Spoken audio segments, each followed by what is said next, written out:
Perdi minha família para encontrar meu amor. Na pacata rotina de um bairro conservador, o estudante de contabilidade Thales e o professor de química Fernando descobrem um amor inesperado.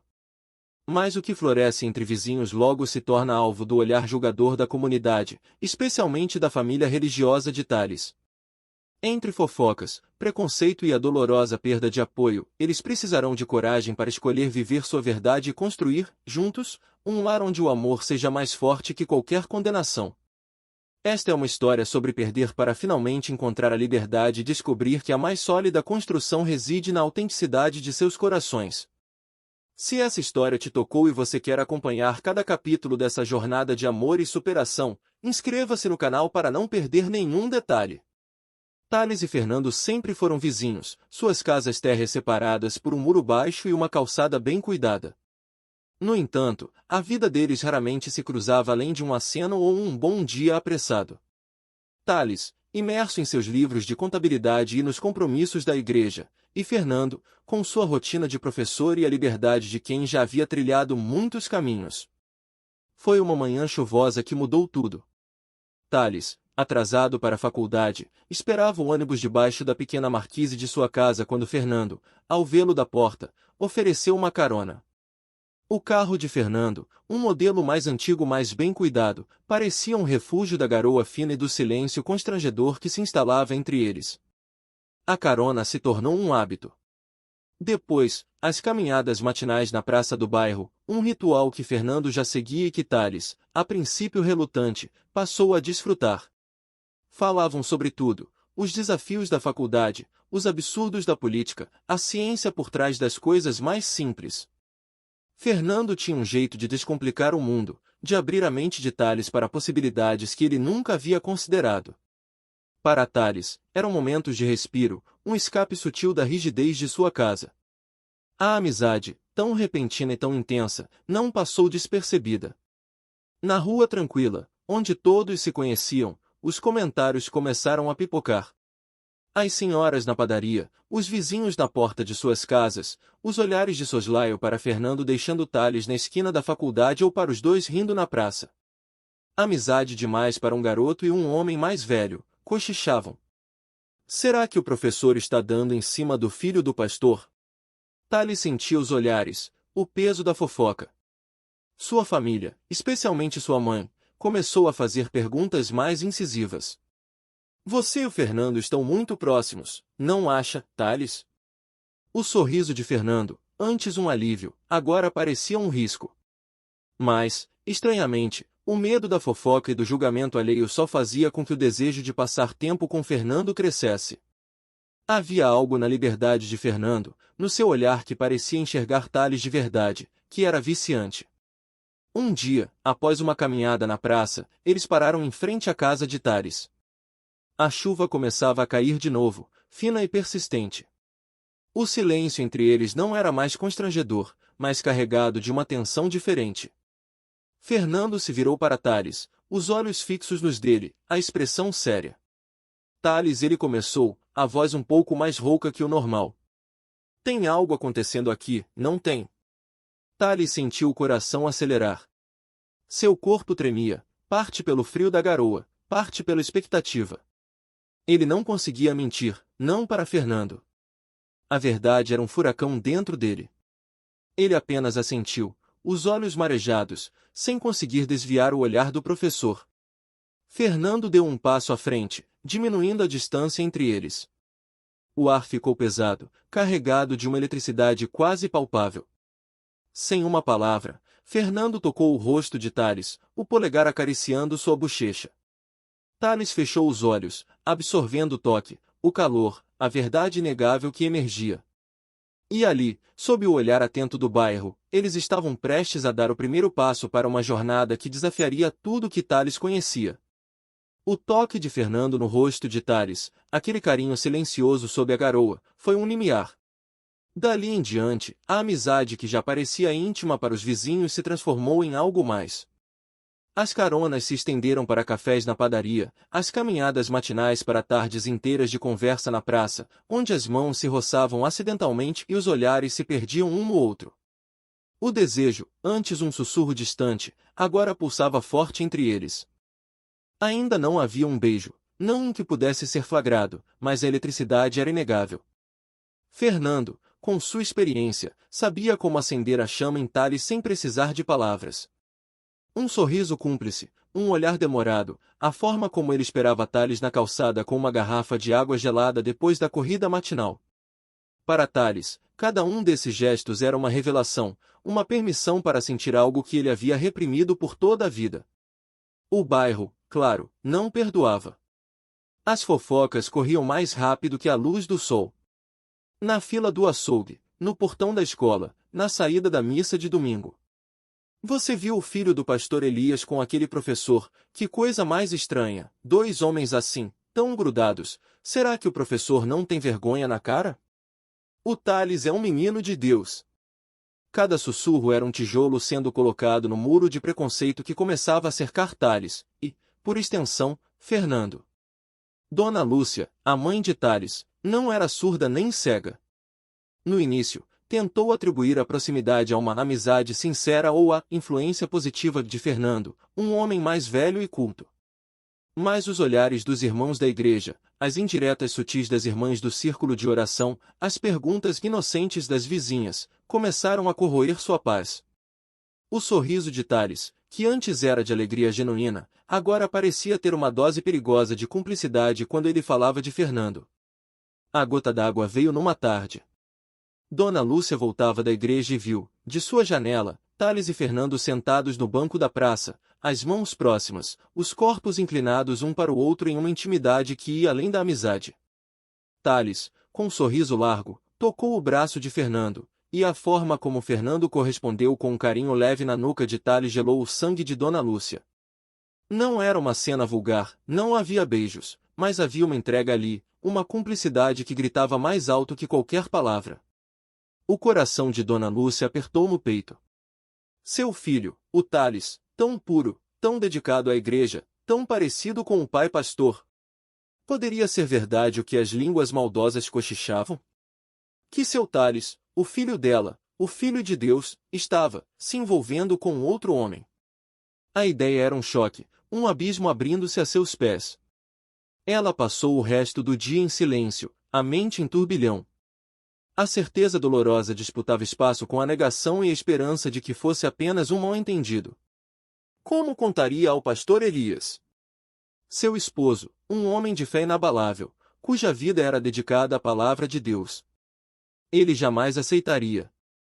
A revelação poderia destruir não apenas a família, mas a reputação do pastor e de toda a congregação. Dona Lúcia sentia o peso do mundo em seus ombros, dividida entre o amor pelo filho e os pilares de sua fé e de sua vida. O que fazer? Proteger Thales ou proteger a família e a reputação? A casa dos pais de Thales se transformou em um campo minado. Dona Lúcia, com o coração apertado e a mente em frangalhos, tentou uma abordagem velada. Thales, meu filho, ela começou um dia, enquanto ajudava-o a dobrar roupas. Você tem passado muito tempo com o Fernando, não acha? As pessoas estão comentando, na igreja, os irmãos. Thales sentiu o sangue gelar. Ele sabia que os comentários eram a ponta do iceberg, a verdade mais profunda que ela temia pronunciar. Ele tentou desconversar, alegando que Fernando era um ótimo amigo e o ajudava com os estudos. Mas a mãe, com a perspicácia de uma leoa ferida, insistiu. Amizade é uma coisa, Thales. Mas o que as pessoas estão falando? Não é de uma amizade que se trata, é de outra coisa. Você entende o que quero dizer? Os olhos dela, geralmente suaves, estavam agora carregados de dor e repreensão. A voz dela, antes melódica, soava como um trovão distante. Thales não aguentou. A pressão, a culpa, o medo de decepcionar, tudo se misturou com a raiva por ser tão julgado. E o que as pessoas estão falando, mãe? Que eu sou gay. É isso? É esse o problema? Porque se for, sim, eu sou. E não escolhi ser assim, mãe. Não escolhi amar o Fernando. As palavras, antes presas na garganta, explodiram no ar, ecoando pelo silêncio sepulcral da casa. Dona Lúcia cambaleou como se tivesse levado um soco. Seus olhos se arregalaram, as lágrimas brotando instantaneamente. Thales! Como você pode dizer uma coisa dessas? Isso é uma abominação. Você sabe o que a Bíblia diz. O que seu pai vai pensar? E a igreja? Pelo amor de Deus, Thales, você está desonrando a nós, a Deus. A voz dela subia em desespero e indignação. Thales sentiu o peso de cada palavra, a dor que causava. Mas, ao mesmo tempo, uma estranha sensação de alívio o invadiu. A verdade, por mais dolorosa que fosse, estava finalmente dita. Sem esperar por mais sermões ou súplicas, ele virou as costas, pegou a chave de casa e saiu, correndo sem destino, apenas para longe daquele julgamento, daquelas paredes que de repente pareciam sufocá-lo. Seus pés o levaram instintivamente para a casa de Fernando. Bateu na porta com urgência, o coração descompassado, o rosto molhado não apenas pela garoa que voltava a cair, mas pelas lágrimas de raiva e libertação. Fernando abriu a porta, surpreso com a figura desolada e em prantos à sua frente. Sem hesitar, puxou Thales para dentro, fechando a porta para o mundo lá fora. Ali, no refúgio do apartamento de Fernando, longe dos olhos julgadores e dos ouvidos atentos do bairro, Thales desabou nos braços do professor. Contou tudo, as fofocas, as indiretas da mãe, a explosão de sua verdade. Fernando ouviu pacientemente, acariciando os cabelos de Thales, oferecendo um porto seguro em meio à tempestade. Quando as lágrimas cessaram e o choro deu lugar a um suspiro profundo, Thales levantou a cabeça. Os olhos de Fernando fitavam com uma ternura e compreensão que Thales nunca havia recebido antes. O silêncio era profundo, preenchido apenas pela respiração dos dois. E então, foi Thales quem tomou a iniciativa. Seus olhos procuraram os de Fernando, um pedido silencioso, um convite desesperado. Fernando entendeu. Seus lábios se encontraram em um beijo que não era mais hesitante, mas faminto, urgente, carregado de toda a dor daquele dia, mas também de uma promessa de refúgio e aceitação. Era um beijo de entrega, de descoberta e de uma coragem recém-encontrada que os empurrava para o abismo do proibido, para a liberdade de serem quem eram, juntos. A notícia do desvio de Thales, levada por Dona Lúcia em meio a soluços e orações desesperadas, atingiu o pastor Elias como um raio em céu azul. O homem, acostumado a pregar a palavra de Deus com voz firme e inabalável, sentiu o mundo desmoronar sob seus pés. Seu filho, seu primogênito, a quem ele havia dedicado anos de ensinamento e fé, estava vivendo em pecado, e com um outro homem. A desonra era inimaginável. A princípio, o pastor Elias tentou a negação. Isso é inveja do diabo, Lúcia. Um ataque direto à nossa família, à nossa fé. Ele orou, jejuou, buscou consolo e respostas nas Escrituras, mas cada versículo sobre abominação e pecado parecia apontar diretamente para a situação de Thales, esmagando a pequena chama de esperança. A raiva veio depois. Uma fúria contida, silenciosa, mas palpável. Ele via os olhares de seus fiéis, sentia os murmúrios nos corredores da igreja. A reputação de anos, a vida dedicada ao ministério, tudo ameaçado pela escolha de seu filho. A casa, antes um lar de paz e devoção, transformou-se em um cemitério de silêncio e ressentimento. O quarto de Thales permaneceu intocado, uma espécie de santuário proibido, mas também um lembrete constante da ausência. O pastor Elias convocou Thales para uma reunião na igreja. Não foi um diálogo, mas um sermão particular. Com a Bíblia aberta sobre o púlpito, ele citou passagens, advertiu sobre o fogo eterno, sobre a condenação, sobre a vergonha que Thales trazia para a família e para o nome de Deus. Seus olhos, que antes expressavam amor paterno, agora ardiam com um fogo de condenação. Você está possuído por um espírito imundo, Thales. Esta aberração não é de Deus. Eu o expulso desta casa, deste lar de fé, até que se arrependa e volte aos caminhos do Senhor. Thales, que havia entrado na igreja com uma esperança mínima de compreensão, sentiu cada palavra como um golpe. Ele tentou argumentar, explicar que era quem ele era, que o amor não era uma escolha, mas as palavras do pai eram duras como pedras, impenetráveis. Ele não podia nem sequer mencionar Fernando. O nome do professor parecia contaminar o ar sagrado. A expulsão não foi física, pois Tales já não estava em casa. Mas a excomunhão foi muito mais dolorosa. O pastor Elias anunciou publicamente na igreja, de forma velada, o afastamento de seu filho dos caminhos do Senhor e a necessidade de orações para que ele voltasse para a luz. Embora o nome de Tales não fosse pronunciado diretamente, todos no bairro, todos na congregação, sabiam de quem ele falava. A vergonha e o julgamento caíram sobre Tales como uma avalanche, cortando os laços que o prendiam à sua família e à comunidade em que cresceu. Ele agora era um estranho, um pecador público, banido não por ação, mas por quem ele amava. A casa de Fernando, antes apenas a residência do vizinho, tornou-se o porto seguro de Tales. Longe dos sermões, dos olhares de desaprovação e da asfixia de uma vida que ele não escolhera, Tales encontrou um tipo de paz que jamais imaginara. Fernando, com sua calma e maturidade, era o contraponto perfeito para a turbulência emocional que Tales atravessava. Os primeiros dias foram de adaptação. Tales, acostumado à rotina rígida da casa paterna, precisou aprender a conviver com a liberdade.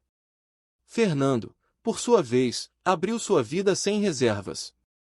Compartilhavam as refeições preparadas a quatro mãos, as noites de estudo de Tales com Fernando revisando suas anotações de contabilidade, e as manhãs, agora sem o temor de serem vistos, com longos cafés na cozinha, a luz do sol entrando pelas janelas. A intimidade cresceu naturalmente, livre das amarras do medo. Os toques se tornaram mais ousados, os beijos mais demorados. No quarto de Fernando, as noites se transformaram em descobertas. Tales, antes inexperiente e cheio de culpas, entregava-se a cada carícia, a cada beijo, sentindo seu corpo despertar para sensações que a fé e a educação haviam silenciado. Fernando era paciente, um guia terno que o ensinava não apenas sobre o prazer, mas sobre a beleza da entrega e da vulnerabilidade. Cada momento juntos era uma afirmação de que o amor que sentiam não era pecado, mas uma verdade profunda e libertadora. Eles criaram uma rotina própria, adaptada às suas vidas, e claro, à discrição que ainda se fazia necessária. As caronas para a faculdade continuaram, mas agora eram preenchidas por um silêncio cúmplice e sorrisos secretos. As caminhadas na praça foram substituídas por passeios em parques mais afastados ou viagens curtas nos finais de semana, onde podiam ser apenas Tales e Fernando, sem o peso dos olhares alheios. Tales percebeu que a verdadeira construção, aquela de que Fernando sempre falará, não tinha tijolos ou concreto. Era feita de verdade, a verdade de quem ele era e do que sentia. De escolha, a escolha corajosa de amar apesar do julgamento. E de entrega, a entrega mútua que os unia. Fernando não apenas o aceitara, mas o celebrava, e nessa celebração, Tales descobria sua própria força e valor. A dor da perda da família permanecia, uma cicatriz, mas a alegria de ter encontrado Fernando, de ter escolhido o amor, era um bálsamo que curava e fortalecia a cada dia. O lar que eles construíam era um lar de corações, um refúgio feliz onde podiam ser, finalmente, plenamente eles mesmos. A vida de Tales e Fernando, embora feliz e plena dentro das paredes de sua nova casa, não estava imune às intempéries do mundo lá fora. O julgamento, antes um sussurro, agora era um rugido surdo vindo dos antigos círculos de Tales. Na rua, os acenos antes cordiais dos vizinhos se tornaram inexistentes ou acompanhados de olhares de desprezo. A mãe de Tales, ainda em luto pelo que considerava a perdição do filho, ligava esporadicamente, mas suas conversas eram sempre permeadas por súplicas para que ele voltasse para a igreja, para os caminhos do Senhor. O pastor Elias, por sua vez, nunca mais o procurou diretamente, mas Tales ouvia, através de amigos em comum que ainda lhe eram leais, que seu nome era sinônimo de mau exemplo nos púlpitos vizinhos. Mas, para cada porta que se fechava, uma janela se abria. Tales, com o apoio inabalável de Fernando, encontrou em si uma resiliência que ele jamais soube que possuía. Ele percebeu que a perda de um falso apoio, aquele condicionado à sua conformidade, era, na verdade, um passo para a verdadeira liberdade. Fernando não apenas o confortava, mas o incentivava a trilhar novos caminhos. Tales trocou o curso de contabilidade por um de design gráfico, uma paixão antiga que ele sempre reprimira, encontrando nele uma nova forma de expressão. A casa de Fernando virou o centro do universo deles. Era ali que a vida acontecia, entre risadas na cozinha, filmes no sofá e as conversas profundas que cimentavam a relação. O erotismo, que antes era uma descoberta proibida, amadureceu em uma expressão de amor e entrega que transcendeu o físico. Cada toque, cada olhar, cada beijo era um lembrete da construção mais importante de suas vidas, aquela feita de verdade, escolha e entrega. Não havia concreto nem aço, mas a solidez de um vínculo forjado na adversidade. Certa manhã, enquanto tomavam café na varanda, Thales leu uma notícia sobre um evento LGBT+, que seria realizado na cidade vizinha. Seus olhos brilharam com uma mistura de medo e excitação. Fernando, ele começou, a voz um pouco trêmula, será que a gente... Fernando apenas sorriu, pegou a mão de Thales sobre a mesa e a beijou. Se você quiser, Thales. Onde quer que a gente vá, o importante é que seja juntos. Eles foram. De mãos dadas, Thales e Fernando caminharam por entre a multidão colorida e vibrante. Pela primeira vez em muito tempo, Thales sentiu-se completamente à vontade, não um estranho, não um pecador, mas parte de algo maior, uma comunidade que celebrava o amor em todas as suas formas. Ao lado de Fernando, sentiu a prova viva de que o amor, o verdadeiro amor, sempre encontra seu caminho, sempre vence as barreiras do preconceito e do julgamento. Eles haviam perdido o apoio de alguns, sim, mas ganharam a liberdade de serem quem eram e a plenitude de um amor que os fortalecia a cada dia.